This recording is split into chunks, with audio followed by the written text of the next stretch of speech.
The narrative thrust of the main campaign is so strong, so compelling, stakes so meaningful. Not necessarily at all the time oh, the world is ending, oh, the stakes are high, but to the character, it felt so important. Hello, everybody, and welcome to the official GameXplain review discussion for Marvel's Spider-Man 2 on PlayStation 5.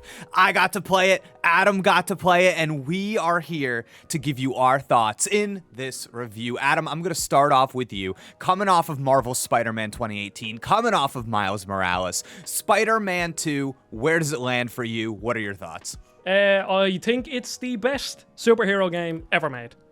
Even better than Arkham City. Oh my god. So you're talking story, combat, traversal, all of these elements. It's just firing. Everything. It's a technical marvel. Ooh. It's just fantastic combat. The swinging, the exact same. It's still absolutely brilliant. The map is bigger, so you have more of New York to explore, which I know Jake really enjoyed because you used to live in New York. And I think the story is better. It's darker. It's deeper. There's some seriously heartfelt moments in this, even in the side quests. And every single thing about this game, I love. Adam, I'm right there with you. I think this game is masterful. I would call it a masterpiece. I think it's the best superhero video game of all time. I think it is one of, if not the best, of these Sony first-party, character-focused, third-person action games.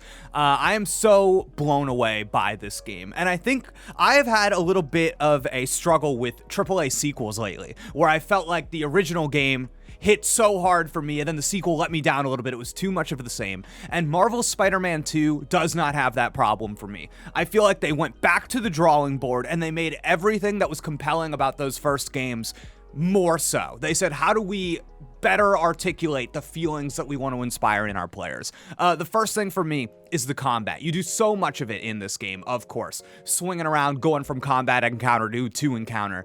And a huge thing for me is that in the original games, I never loved how you would go into that gadget select screen, your web gadgets, and time would slow down. Very Ratchet and Clank from Insomniac, like picking your weapon, And everybody always said about that 2018 Spider-Man game, it makes you feel like Spider-Man. And I never quite felt that way because I was like, there's a level here that is transcending the game. There's a dissonance where I'm no longer Spider-Man. I'm a person playing a game who has the ability to stop time and make my choice. And in this game, they got rid of that. There is no more little sub menu that you can go in to give yourself an easier time and make decisions. Now it's all on hotkeys and hot buttons. So you have a few mapped and you just press two buttons together, you do your abilities. So right then and there, already, combat better.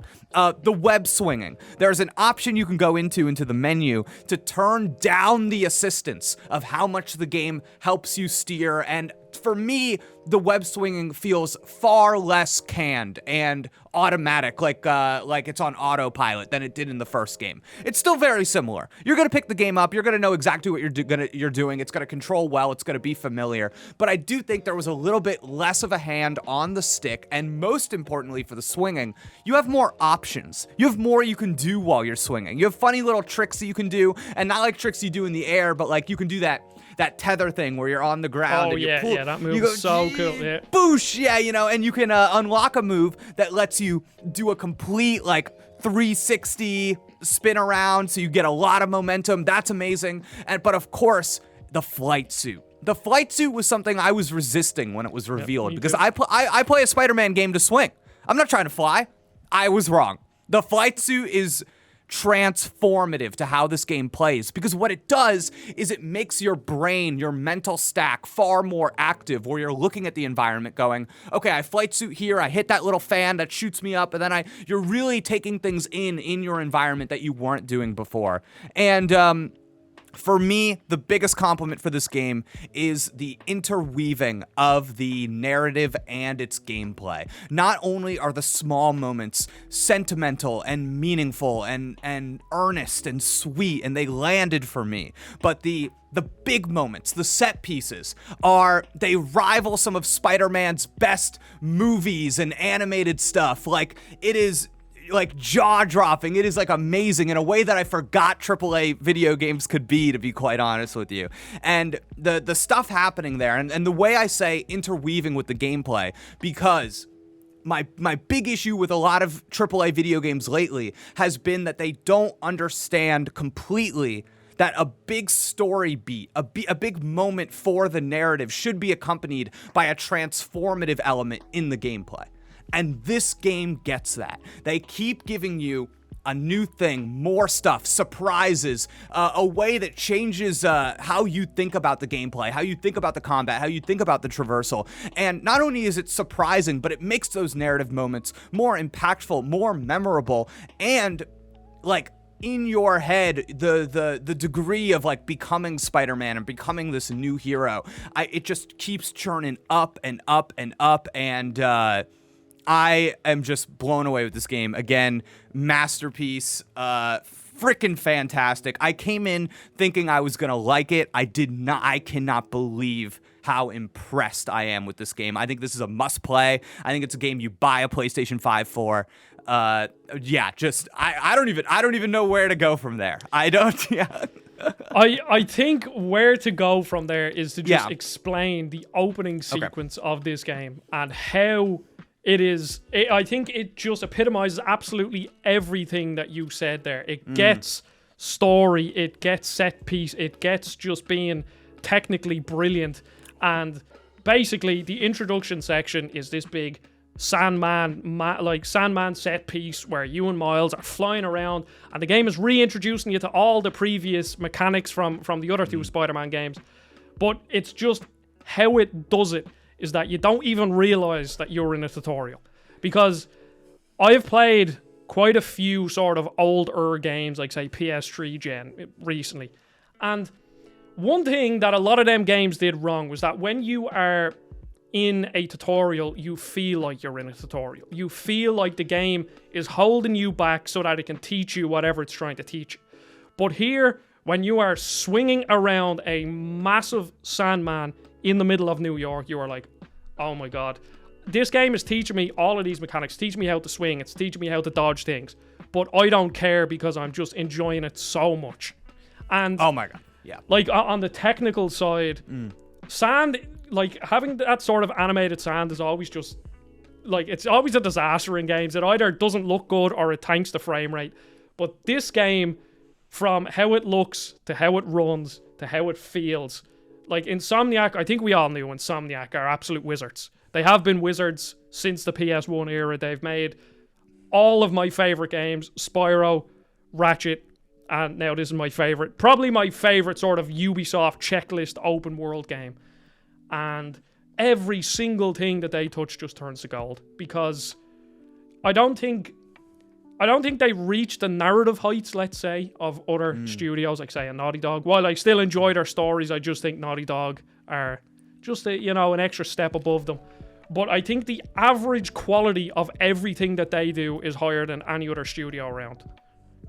Yeah, I think so too. Man, that sand fight, it reminded me, I didn't mention this earlier, but the audio-visual experience of playing this game is unmatched. Like, and it's even from the very start where you're like fighting some sand people, and the way that like the punches and kicks like sound on them is like, it's somehow correct. And throughout the entire game, I have little moments like that I'm like, who even thought to do this? Who even, like, to design something this way? And, hand in hand with this, the DualSense, your PlayStation 5 controller, the entire game, it is just like a treat to hold this thing and feel what's gonna happen moment to moment. They make moments that call attention to themselves, and there's like you beat a Sandman thing, you get a rock, you crush the rock open, you pull those triggers down to do it. It's like satisfying in a way that made me look forward to doing it. But then there's more subtle things, like hearing stuff in your environment, whether it be through your headphones or through the controller, just like the general web slinging, and then little elements in combat where it's like you get a little bit of feedback that it justifies the PlayStation 5. In a way that I think I wasn't even looking for or knew was entirely possible. Yeah, just on the haptics, there is one specific thing when you are doing a stealth takedown, you're on a metal bar. Yeah. web swing the guy down on the ground, you pull him up, crack his head off the bar, and the controller makes this like a twang noise, and you're just like, that sounds exactly how I would imagine that would sound if I did it myself. And I don't know if it's the speaker that's doing it or it's the rumble is like rumbling a certain way, but whatever it is, it's amazing. And the same, like the tension on the triggers when you're swinging is still there. Even the noise when you're going through the map, how the controller makes different noises as you hover over things. When you take out your wingsuit, there's like sort of wind blowing through the controller almost as you're flying. It's I don't know. Insomniac, I just love them. I love them. Yeah, it's as simple as that. I just love them. They've always made brilliant games. Like Rift Apart 2 years ago or whenever that came out was the same, where I think the haptics weren't as good as how they are now, but I do think either this or Returnal are sort of the two best implementations of the haptics. 100%. And since you bring it up, I do feel this is the most Ratchet and Clank feeling of like Spider-Man game out of the now 3 of them. It's crazy the things that happen here. You if you're a Ratchet and Clank fan, I feel like you will take note and appreciate how they were able to kind of like incorporate all of the lessons they've learned from their history of games into this one. But as we go forward, I think when we get towards the end, we'll kind of come back and we will talk about some things that are maybe considered by some to be spoiler-y. But I want to clarify, we're not going to be talking about like any spoilers. One, we're not allowed to. But 2, we wouldn't do that. So it's there's not going to be anything that's going to shock you or whatever. But like, if there is like a little, element of the story that's in the first hour or 2 of playing the game and you don't want to hear any of that, then forget about our story parts. But we're going to save that for the spoiler stuff towards the end. Okay. Now, let's jump right in and kind of break this game down into its components. And I think the first thing I actually want to come to in a big open world game that we haven't really touched on quite yet is the side content. Side content is such an important element in any open world game. And I feel like anytime an open world game comes out, there's such discourse about like what makes a good side, piece of side content, what makes a bad one, what makes something annoying. Like you hear like fetch quests, oh, I don't like that. This, oh, it's not memorable, this kind of thing. And I think this game really digested like all of that discourse. And you can see the wheels turning, where with almost every piece of side content in this game, I felt like they kept asking themselves, okay, who is the operative character here? How do we make them memorable? Can we give them a backstory? How do we inform the player about this piece of side content so that it is memorable, meaningful, impactful to them? And then the second thing is, I actually felt like Insomniac had some Nintendo Kirby DNA in here, where every time I went over to do a little side mission, I was impressed with like, oh, I'm doing this now? Oh, I'm doing this. Oh, I didn't even know this was in the game. I'm doing this now. And that element was something I enjoyed far more than I expected to. Adam, what are your thoughts on the side content? Any favorite kind of missions, least favorite kind of missions? Well, stuff like see, that? I think this is where we differ mostly about this game, is that, like, don't get me wrong, this game is still absolutely phenomenal. But one of the biggest criticisms, and one of my biggest criticisms of specifically Spider-Man 2018, was the slower sections. I didn't mind, when you're walking around as Peter and you're having, a nice heart-to-heart with a character or something like that. But in this game, they give you a few too many of them sort of situations for my liking, because there's parts when you're cycling on a bike. Yes. You're controlling a spider bot. Yes. You're controlling a bee bot. You're splicing genetics. Yes. And I was like, I don't mind, because at the very least, behind all of this, you usually get some fun dialogue or a good character interaction. But when you are cycling on a bike, I am like, I am Spider-Man. I'm not Lance Armstrong. Okay, I want to this is good. swing. I want to move. I don't want to cycle. And one thing, again, this was with the other ones, with Spider-Man 2018 and this one, when you were splicing genes and doing these little science experiments, I understand Peter Parker, scientist, that's part of his character. But if you give everybody the option to skip a puzzle, why was that puzzle in the game in the first place? I hear you. I now I'm glad you acknowledged though. You're like you do get some like fun dialogue, some character stuff because to me, I think that's the difference. I love embodying this person. And to me, like Spider-Man is Peter Parker. Yeah. And I like he's sitting there doing the gene things, and every so often he'll have a line that's just like, "Oh, gee whiz! If I combine the acetaminophen with the," and I'm kind of like, "Yes, I want this actually." And I think something for me about this game is that I've been meditating on this a lot. It is the version of New York City that it presents to the player is the most idyllic, wholesome, aspirational version of New York City that you will find in any piece of media. People have love in this city. And I used to live there. I'm not saying that people are heartless monsters, but I think it's like the wholesome is a good word. It has this energy throughout the entire game that love is powerful and it bonds us and people want to invest in that. And part of my appreciation for a lot of the side content was accepting that. Was coming to terms with and understanding that this is a world unlike the movies, unlike the comic books. It is their own Spider-Man world, and part of that is inclusivity, and part of that is like joy and love. There is a side mission, extremely light spoiler, that like is about finding a grandfather in a park. Loved it. Oh my God, I was Adam. tearing up. Oh my God, and the boldness to do, I'm not going to spoil it, but to do what they do at the end of that mission, the boldness to say, yes, this is what we're going to have our player do at the end of this. It really, like, it got to me. It resonated. So it was just kind of like a buy-in into that world, but, to kind of broaden things a little bit, there are side missions. Oh, well, first off, that bee drone thing, you are underselling it. I thought it was fun. You get to fly, you control a drone, you're shooting stuff. But I'm Spider-Man, I'm not a bee. All right, yeah, that's fair. All right. I thought it was a good time.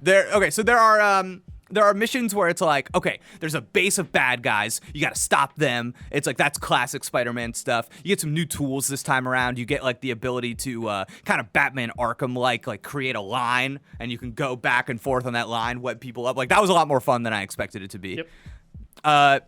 There are missions that are kind of like combat trials, where, again, not going to spoil it, you go into like a special area and the mission might be, okay, do this in this amount of time, do this without getting hit, do this kind of takedown. Thought that was extremely enjoyable. There's side content that's a little more unique. It's like it's a specific story, and they're like, you're just going to follow this story for a little while.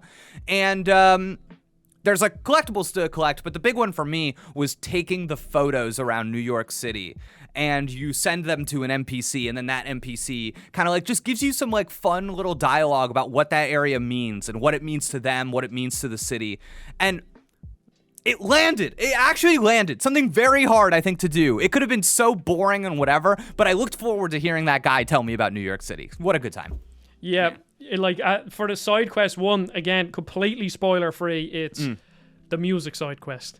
Oh, I think everything you just brought up there about how it gives you the extra flavor, the extra backstory, that I think that's the best of it, because it's hard to talk about it without spoiling anything, but just trust me, that music, once you do it, you'll know the music side quest. It's brilliant. It's fantastic. And again, it kind of brings up that, you know, sort of expressing the culture of New York and kind of like building a community around these musical instruments almost. And yes, other side content, like as you were talking about the bases. So the bases are way better. Now, I haven't played 2018 since 2018, and I haven't played Miles Morales since 2020. So, you know, I can't really remember fully what the bases were like, but to me, these bases felt very similar to like the best of the Far Cry bases, where it's like, oh yeah, I can go in the roof, or I could just go in the front door, or there's like 3 other different ways for me to go in. I can go in guns blazing, I can use the web swing, and or the web sling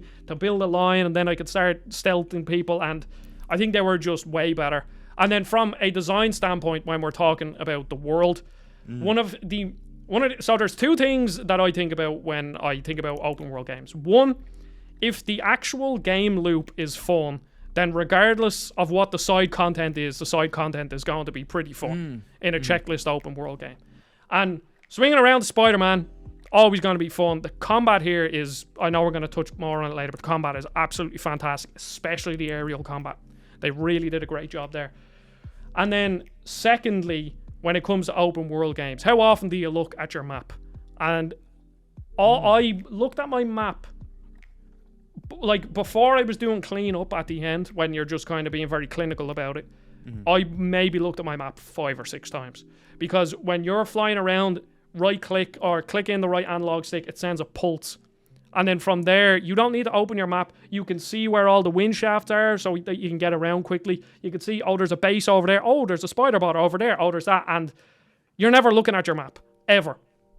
And while you were talking about the map, the fast travel, Jake, in this game. Oh, the fast travel. Is the fastest fast travel I've ever seen in my life. You hover over any single point on the map.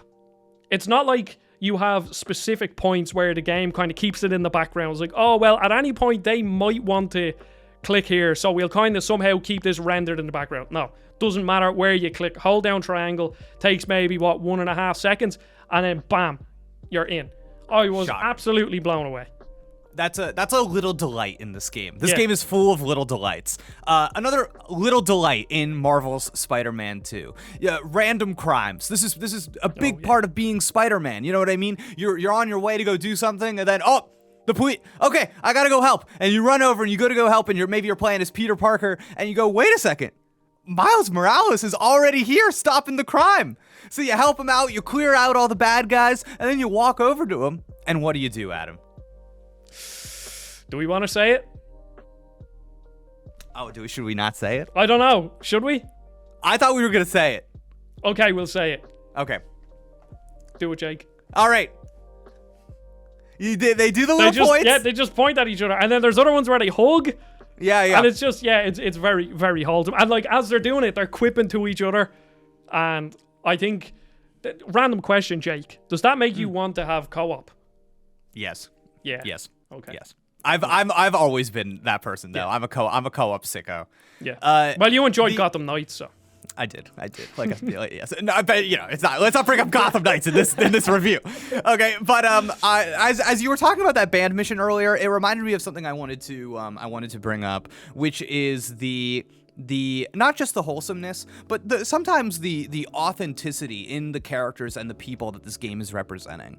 So like Miles Morales and the way that he talks to his mother is, I have a mom that grew up in Puerto Rico, and she's a Cuban immigrant, and the way that they talk to each other and like switching between Spanish and English, and like my being able to, just as a human being, as an individual, being able to understand these people and feel a little bit at home as they are talking to each other, and like turn off the subtitles and just be like have that, it resonated with me and made me feel like I was talking to my mom.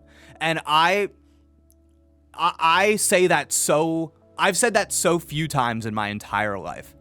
And like just having like a multicultural background and to have like a piece of media, I feel like represent that authentically. And man, it just like every conversation between them for me, and because of that, was such a delight. And there are so many underrepresented backgrounds present in this game that I'm sure there are moments like that will resonate with other people that didn't even show up on my radar. So I think that's something really cool about this game that I just want to give a little tip of my cap to. Yeah, well, I think that just, I've never been to New York, but that's just the impression that I get of New York, that it is everybody, everywhere. Yep. And we were on a call yesterday discussing this, and you were talking about the New York and how accurate it is. And I said to you, I was like, oh, I wish I could have that experience, because it sounds so good. Because as an Irish person, I'm used to awful accents and terrible use of Irish phrases in games, and unfortunately Dublin will probably never be like fully represented in a game.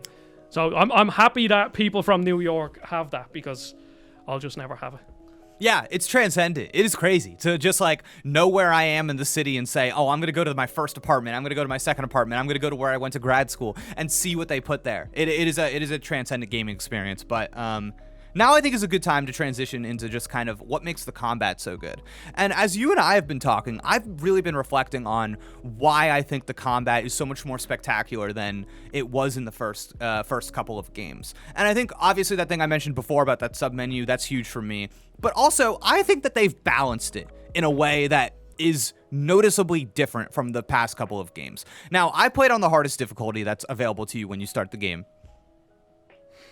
And I thought it was lovely. I thought it was great. I thought that you really felt a difference between who just like your random carjacking grunts were and like a big boss. Like you felt that difference in strength. So I really appreciated that. But my memory of the first couple of games is that I could cheese most of it getting by with web gadgets and the focus meter for those takedowns. And in this game, I was holding on to my focus meter to heal myself. Yep. Wait, I was not using it for takedowns. You could not pay me.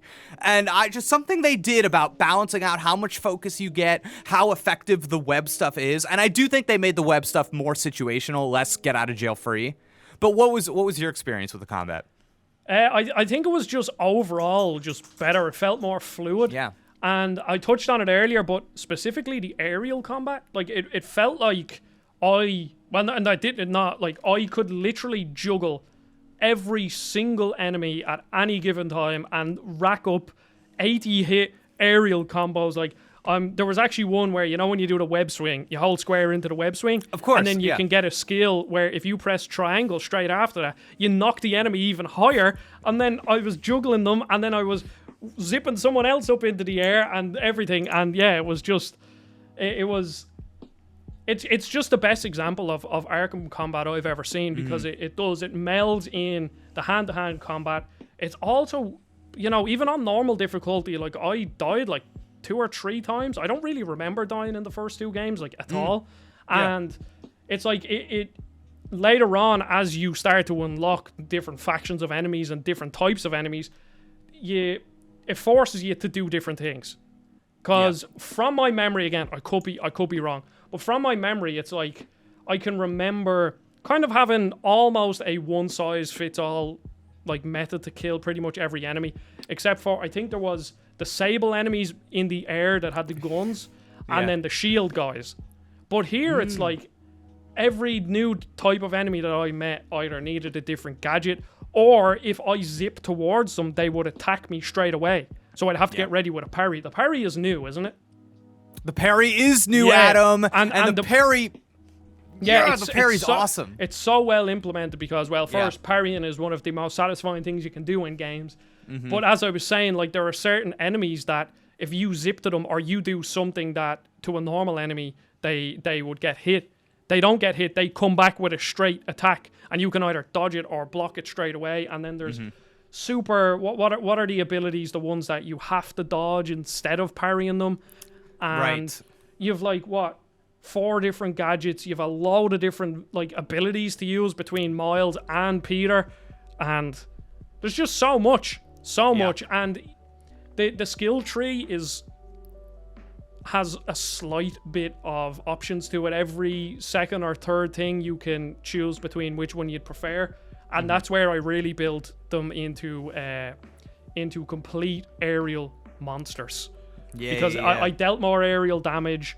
There was like a couple of other things I can't remember off the top of my head, but yeah, the aerial combat was where I like, if you'll be watching my gameplay here, and I'd imagine literally 90% of the time I'll be off the ground. Yeah, of course. Oh my god. And just the genius of the combat design of like square is your attacks, triangle is your web, O is your dodge, X is like your mobility, your jumps, and being able to like all of those, they change depending on where you are and what you're doing, but they're still like those actions, and being able to like get a familiarity with what's going to happen when you press any of those at any given time. And like you said, the parry to me is like giving people like me that love playing on the highest difficulty and getting really good at the combat, giving them another level of like, okay, you could always dodge, you could always press O, you could always, but if you feel like you're really on it, now you can press this R1 thing and get a little bit more bang for your buck. Really cool, really satisfying. The stealth stuff stays as good as ever. And I want to know, I know some people don't like skill trees just like as a concept. And to me, I feel like what's successful about this skill tree is that you have so many tools available to you from the jump that I think it's a good way to space out you as the player learning more, just learning more and getting good at it. Because if you had all of it immediately, you wouldn't use it. It wouldn't be able to stick in your mind. So I actually appreciate the way the skill trees are done here. And there's so much. You gain levels like nonstop in this game, and every time it's like, all right, I get a little bit of this, get a little bit of that, and then you're right back out, all super fast, super smooth, really great. Yeah. Yep. The skill. Yeah, I think skill trees in most open world games are useless. I think that's why most people dislike them. A game earlier this year, Forspoken, terrible skill tree. It just didn't really change much whatsoever. But here again, I think that skill tree almost acts like a tutorial where agreed. Because you already have all of the abilities. That's one thing also I need to touch on, that the game, even though it doesn't do that stupid thing where, oh, Miles and Spider-Man and Peter somehow lost their abilities. Oh, we have to somehow find them all again. Instead, it's like, yeah, you are still the super powerful Miles and super powerful Peter from the previous games, but now we're just going to give you more, and we're going to drip feed you those things through the skill tree rather than kind of giving you some, pretty mediocre tutorial systems. Before we kind of round the corner here and get into our start lightly talking about the story section, do you have a rough estimate of how long it took you to get to the end of the game?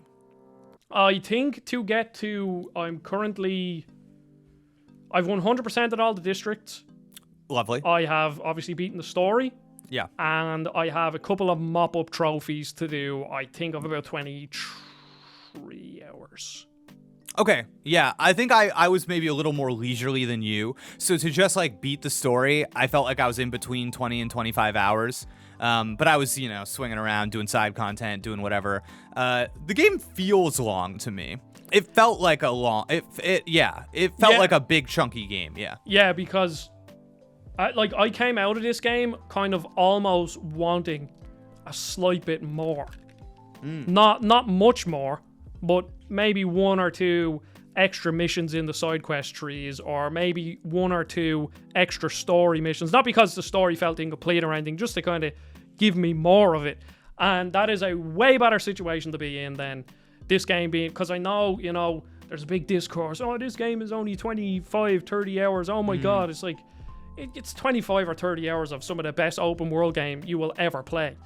It's not like they're giving you 25 hours of some mediocre Ubisoft 7.5 out of 10 sort of game. I felt like we were never killing time. I felt like we were never padding it out. So, the story is like meaningful at every jump, and my arc of playing this game is like going, oh my God, it's a 10, thinking it was over. And then there being way more and going, oh my God, it's an 11 actually. And then I don't know. I think some games, they put you on a track that actually has nothing to do with the main story and it's happening, but you're just doing it to pad out the game. I did not feel that here at all. No, there was a point where usually how I play these open world games is I start it, you do the first 2 or 3 missions because they're usually sort of the introduction missions, and you get let out into the open world. And then I usually just make a beeline for the open world stuff. And I just do as much as possible and say, I might get 60% completion. And then I start doing the story and a mixture of both. But after about 10 missions of this game, there was one mission in particular that just got me. And I just beelined the story from there. I was like, oh my God, this is so good. And it's earlier on this year, I played Sea of Stars. Brilliant pacing. And I think this game is up there with that, where the pacing of the game is brilliant. Where even when I felt like I was doing side content, I didn't feel like I was missing anything. And then once I was in the story, it never felt like any minute was wasted. It was either a slow moment that gave me a cool backstory with a character, or a cool moment that kind of, tugged on my heartstrings, or it's this big bombastic action piece that there's just combat and there's particle effects and I'm swinging around and here's Miles behind me helping me out, and then there's stuff flying over my head and absolutely everything is going on. And I think it sort of like it's why people like Marvel stuff. Yeah. Where it's just non-stop fun. Non-stop fun. It has plenty of comedy, plenty of touching moments. Yeah. And then just really high quality, just everything. Like a really like high budget everything. Yeah, and to kind of speak to what happened there with you, I feel like it's that the narrative thrust of the main campaign is so strong, so compelling, stakes so like meaningful. Not necessarily like at all the time like, oh, the world is ending, like, oh, the stakes are high, but like to the character, it felt so important. And I'm the same as you. Normally, like, the first thing I do is go around, do every open world thing I can do, then I'll get to the story. But with this, I was like, I am living this TV show right now. I need to keep going. So yeah, really good. Again, hats off. But now let's give some specific examples, because now we're gonna turn over into just beginning of the game. Light spoilers. We're gonna say some things that maybe the most, litigious of you might not want to hear, but just something that maybe. Adam, is there something that you felt particularly impactful about the beginning of the story that you would consider a light spoiler? See, I think the game kind of starts off, in comparison to the end of the game, I think the game starts off kind of slow. Yeah. Where there was moments. There was one specific moment near the very start that is a spoiler, and I won't spoil it. And I think Jake knows the moment. Now I'm afraid that I am going to spoil. Oh, well, yeah. So, as we said, the start of the game is just bonkers, bombastic, over the top Sandman set piece. It's just like, yeah, this is brilliant. And then it kind of gets into the mundane Peter and Miles stuff. Where Miles he's currently, I think he's just finishing up high school, secondary school, and he's in the college application phase, and he's kind of going through the same stuff that Peter went through, where it's like, how do I balance real life with Spider-Man stuff? And then Peter is dealing with the end of Spider-Man. Right. And once a moment came, that's when the story gripped me. And to be honest, I forget exactly when that happened. I know it was earlier in the game, but once a moment happened where you go to a spot and then he starts talking to himself about different things, and then you can see that he's like, oh, this is getting him. And then that was the first time I was like, oh, no, that wasn't nice. Yeah. I didn't like that. And I think there's something to superhero movies that, because they're so uplifting, when them moments of realness hit, I think they hit harder. And they hit harder for me throughout all the Spider-Man films. When it comes to like superhero stuff, I'm not massive into superheroes. I've completely fed up on the Marvel stuff. But even back as watching the Raimi movies and then watching the Tom Holland movies, whenever Spider-Man has one of them moments, I'm like, oh, it gets me. Because it's like, it's just a complete difference of the absolute craziness of him swinging around the city and, oh, this is so fun. And then all of a sudden he's like Peter and he's talking about, well, I can talk about the end of Spider-Man 1, can't I? Oh, yeah. Yeah, and he's talking about the death of Aunt May. Just like, oh, that's not good. Yeah. I'm right there with you. I actually think I am a superhero fan. I'm not like the biggest Marvel movie fan, but I think what impressed me about the writing in this story is just to bring up a few things that we all already know from trailers and stuff. Obviously, a big part of the marketing of this game is that Venom is involved, and I know everybody's wondering about how it's going to play out. Not really going to talk about it, but Kraven is also involved in this game, something we already know. And I think the compliment I want to give in this review, the thing that stood out to me, was I was impressed by this game, how narratively focused it was, and every single character and theme was connected. Like, Peter is dealing with something, and it's the same thing that Miles is dealing with through a different lens. And weirdly, Kraven's kind of dealing with the same thing through a different lens. Yeah. And like, what Venom is doing is pulling on that same string, and they're all pulling on the same idea, stretching it as far as they can, and like seeing who's gonna, it's really impressive. And I think if you're gonna play this game and you're gonna have a special attention towards the narrative, keep in mind like the words they say about what they're struggling with and how those words apply to all of the characters. I was really impressed, and I'm not going to spoil it now, Adam, because I liked how you keyed it up. But that moment that you were talking about, where you go to that place felt so real to me. The way they created it in the game, and just like slowly taking it in, thinking it, like it felt injected with meaning in a way that was like Naughty Dog vibes, and that really it just really impressed me and spoke to me. Yeah, but it's interesting. It's an interesting game narratively, because I think going in, I felt like the marketing was trying to hype it up as this is a dark game. This is a darker version of whatever. And coming out of it, I'm not 100% there. That's not where I come down on it. But I did find it at times mature and meaningful. But most of all, I thought it was sweet and kind and soft, and like it was heartfelt. And I think that's where it like soared for me. Not necessarily in it being like, oh man, I gotta make big choice. I gotta make tough choices right now. This is it wasn't that. It wasn't that for me. Yeah. Yeah, I do think that the game was a fair bit darker than the other ones. I think about this is it. It's like it's impossible to discuss it without getting into spoilers. But I know. Yeah. Like there's the game at a point in the game, it's significantly darker than the others.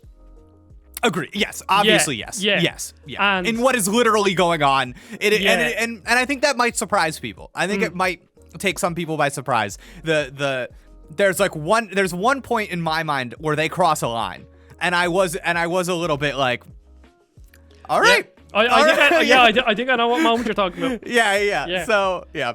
But anyways, I think, is there anything else, Stray, that came to mind before we wrap things up? Give it our score. The suits, really cool. Oh, the suits. I don't think we want to spoil what any of the suits are, but like the Raimi suit is in it. That was in Spider-Man 2018. That's not a spoiler, but the Raimi suit, that's the one I played with like 95% of the time.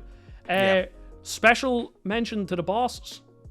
Oh, special! Thank you. Yeah, the bosses were actually very fun and challenging. Yes. Did you find? Yeah, they were honestly, you really had to think about them. You really had to know, when your abilities were off cooldown, what your abilities did, which gadget should I use when, and I died a couple of times against the bosses.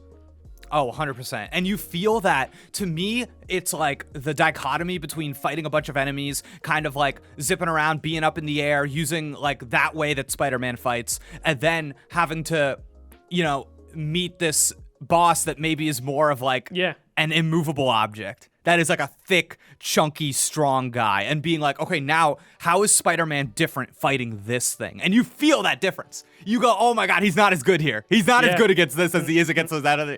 And like, it's so cool how they're able to achieve that in the design. Every boss was an event, every single one. I really loved it, and it kind of changes the way you play the game. Where now it's about like picking up the patterns, being aware, getting that, activating your little Spidey sense. Yeah. And there's also a couple of narrative moments in and around them bosses that I really enjoyed, because they kind of weave them in and out. Yeah. Again, you just have to like dance around it, but I think people will know what I mean. Like there's just parts where you are dealing with the boss enemies, and they were good moments, but I can't say anything more than that. Okay, Jake. Yeah. I have a question. Who did you prefer playing? Okay. I am a Miles Morales man. He is my Spider-Man. I love him to death. I preferred playing as Peter in this game, which really surprised me. I preferred Miles as like Venom, or what are they called? Venom abilities. The Venom enhanced. Yeah. That was me with 2018 and Miles Morales. I was an easy Miles Morales boy, and I cannot believe this game brought me back. This game made me a Peter boy again. He's, again, not gonna say, but the stuff he gets in this game, I just found really compelling, and it spoke to me as a player, so. Yeah, okay. Adam, on the Game Explain review scale, what would you award Marvel's Spider-Man to? I loved it. I think if it if it learned not to give me gene splicing and not to give me B I'm a bee and now I'm a spider walking around some vent doing some random crap that I don't give a crap about, and just gave me more Spider-Man, which is what we're all here for. I think it potentially might have pushed it, but yeah, I loved. And Adam, as the lead reviewer, that will be the official Game Explained score. But for anybody out there that wants to know where it landed for me, it's a mind blown, baby. It's the top of the cream of the crop. I legitimately think that this is going to be one of my favorite games of all time. And it's hard to tell in the moment, so that's why I say think. But again, I feel it is the most impactful superhero game for me right now. The weaving of the narrative and the gameplay, how it spoke to me personally, and just reinvigorated my love and trust of the Sony first-party, third-person action game thing that they've been chasing for the past decade. I didn't think I was going to feel I was capable of feeling this strongly about one of their games again. And the fact that I am here and I cannot contain myself. I am just gushing about this game. Yeah, it earns the mind blown for me. Just that's how I feel. I'm blown away. Yeah. So. Yeah. Well, that's what I was expecting. I was expecting to like this game as I did with Spider-Man 2018 and Miles Morales, but not exactly like give it, like push it up to getting up there into the sort of 9.5 sort of territory, because there's just only, I think there's only so much you can do with these sort of open world games. Yeah. Whereas, unless you completely reinvent the wheel the way something like Breath of the Wild did in 2017, and when it comes to these more traditional style open world games, yeah, I don't think I think I'd struggle. I don't know what a mind blown checklist open world game will be for me, because I'm not sure if it's even possible. Sure, the structure in it of itself. Yeah. That makes sense to me. And I think that's where you see that slight difference in our appreciation, because for me it is that they clearly played Batman Arkham and they took some stuff. They took the best stuff and they said, let's do that stuff. It's like, remember those Scarecrow missions? We can do something like that, right? And then you know what I mean? And then they're like, okay, now let's look at Uncharted. Let's take some of that stuff. Yeah. Now let's look at The Last of Us. Okay, let's take some of that stuff. Let's look at Ratchet and Clank. Rift Apart. That's all we'll say. What did people love about it? That's all we'll say. Rift Apart. Rift Apart. Yeah. So it's So there it is. A doozy. An absolute doozy. Put that on the box, Insomniac. I guess that's it. So thank you everybody so much for tuning in. We're gonna have some more Marvel Spider-Man 2 content coming up shortly. But for now, thank you so much for making it to the end of this review. If you did, leave a comment down below saying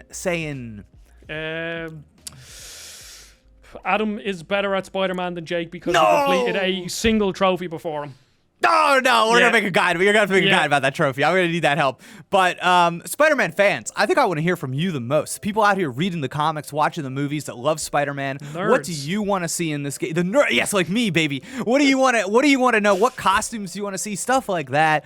There's some crazy ones in this game. Can't wait to show them off. But again, thank you so much for tuning in. We will see you next time. Goodbye. Goodbye.